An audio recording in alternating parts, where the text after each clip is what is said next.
pagpapala at kapayapaan. Samahan niyo kami sa pakikinig sa mabuting balita ng Panginoon sa araw na ito.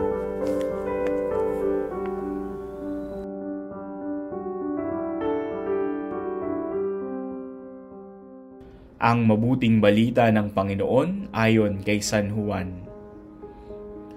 Noong panahong iyon, marami sa mga Hudyo ang dumalaw kina Marta at Maria upang sila'y aliwin. Nang marinig ni Marta na dumarating si Jesus, sinalubong niya ito, ngunit si Maria ay naiwan sa bahay. Sinabi ni Marta, "Panginoon, kung kayo po'y narito, hindi sana namatay ang aking kapatid. Ngunit nalalaman kong kahit ngayoy, ibibigay sa inyo ng Diyos ang anumang hingin ninyo sa Kanya. Muling mabubuhay ang iyong kapatid," wika ni Jesus. Sumagot si Marta, "Nalalaman ko pong siya'y mabubuhay uli sa huling araw, sa muling pagkabuhay." Sinabi naman ni Jesus, "Ako ang muling pagkabuhay at ang buhay. Ang nananalig sa akin, kahit mamatay ay muling mabubuhay. At sino mang nabubuhay at nananalig sa akin, kahit mamatay ay mabubuhay kailanman. Pinaniniwalaan mo ba ito?" "Opo, Panginoon," sagot niya. "Nananalig ako sa inyo.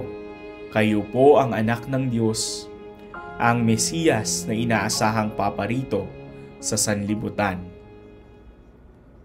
Pagsasadiwa. Muling mabubuhay ang iyong kapatid. Ako ang muling pagkabuhay at ang buhay. Ang nananalig sa akin, kahit mamatay, ay muling mabubuhay. At sino mang nabubuhay at nananalig sa akin, kahit mamatay ay mabubuhay kailanman. Sa isang funeral homily na aking naibahagi, nasabi ko na ang kamatayan ay maaari nating ilarawan gamit ang dalawang salita.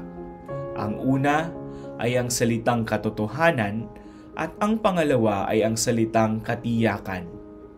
Mulat tayo sa katotohanang ang kamatayan ay haharapin nating lahat at hindi ito isang guni-guni o kathang-isip lamang.